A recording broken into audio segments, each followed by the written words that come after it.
Yeah, so production increase has been a critical challenge for Nigeria, critical in terms of budget revenue, and as well as also for most of the operators. Currently, we are stuck at about 1.4 million barrels per day, and our target and the budget, for instance, is about 2.06 million. We are still far off. How do we actually unlock some of the field we have so we can increase production and meet up with our target, both for OPEC and then the budget? Okay, given the operational challenges we faced, we went out of production for over 12 months. So, and which is a lot of credence to our shareholders, and particularly the founder of the company, Mr. Benedict Peters, because it was out of his benevolence that we continued to remain as a company. So immediately upon coming back, we brought in, starting from 30,000 barrels up to 60, 70,000 barrels. But we do have capacity to produce between 90,000 barrels a day. We have done that before. We did that at the early stages of our operation in around about 2016, 2017. We had done 100,000 barrels of oil equivalent per day. So we have the capacity to do that. The other challenge where both the government and the joint venture partners will need to intervene is you need to make a lot of investment to get all this crude out. But rest assured, at the moment, we're doing about 60,000 barrels a day, and in the near future, when we complete our permanent evacuation system, we have plans to get up to 100,000 barrels. So we are very critical in the equation to get Nigeria to the over 2 million barrels a day capacity production. Yeah, so from what you're saying, strategically, infrastructure, particularly pipeline and terminals, are the critical challenge that we're having in terms of increasing production. Is it the same thing across other fields? I mean, within the Niger Delta? Okay, I cannot speak for other companies, but I can speak to the extent that we are the operators of a major critical oil infrastructure in Nigeria called the Nembe Creek trunk line. It's a 600,000 barrels a day capacity pipeline, and we have 5 other third-party producers injecting into that, and we are the operators. Now, that was the line that got vandalized and damaged severally, and that's what led to our both stoppage of operations at some stage and the creation of a new evacuation system. Obviously, all the other injectors had to look for alternative ways to remain afloat.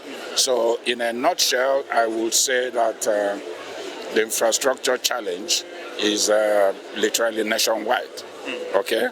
So, and that's where we look up to the authorities to ensure that security is restored within the operating environment, and so that production can increase. Yeah, just very lastly, you spoke to the fact that you were losing close to like about 70-80% at some point because of vandalism.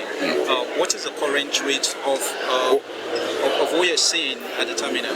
Well, right now, because we now evacuate through a dedicated terminal, we created an alternative system, temporary as it is.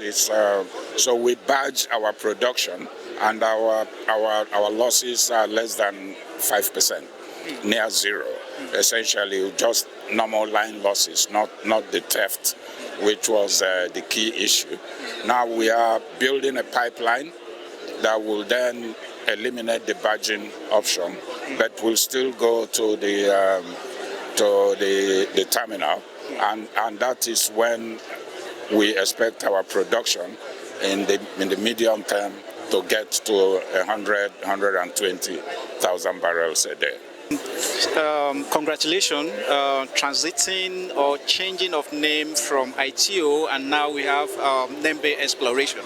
What does it really mean? Why the change of name? Is it a change of name that will translate into something significant for the nation? Oh, sure. Thanks for the for the question. Let's step back a bit.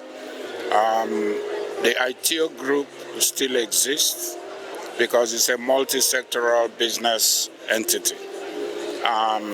When Aiteo went for the OML 29 acquisition, it was under the Aiteo Eastern E&P Limited.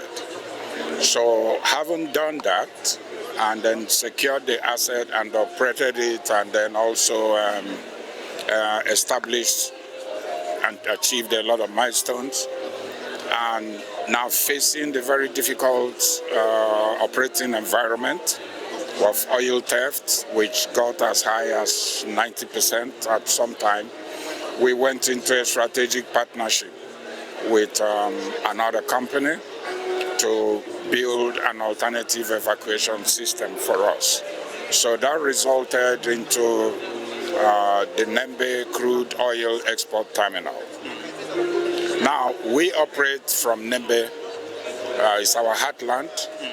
Even though we have 12 fields within the license area, a lot of our production today comes from within the Nembe axis.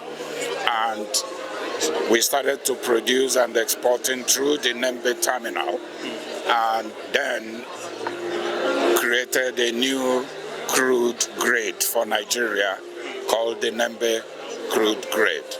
So it just makes sense for identity purposes that we harmonize that. So we then changed the Aiteo Eastern Exploration and Production Company Limited, which is the operator of OML 29, into Nembe Exploration and Production Company Limited. So today you have a Nembe Exploration and Production Company Limited producing the Nembe grade crude out of Nigeria and exporting through the Nembe Export Crude Terminal and operating from the Nembe community. So that way, when you hear Nembe, is one Nembe that covers all this. So that's the change of name. But the group still exists as Aiteo Group with other business interests in other parts of the world, Africa, and even Nigeria.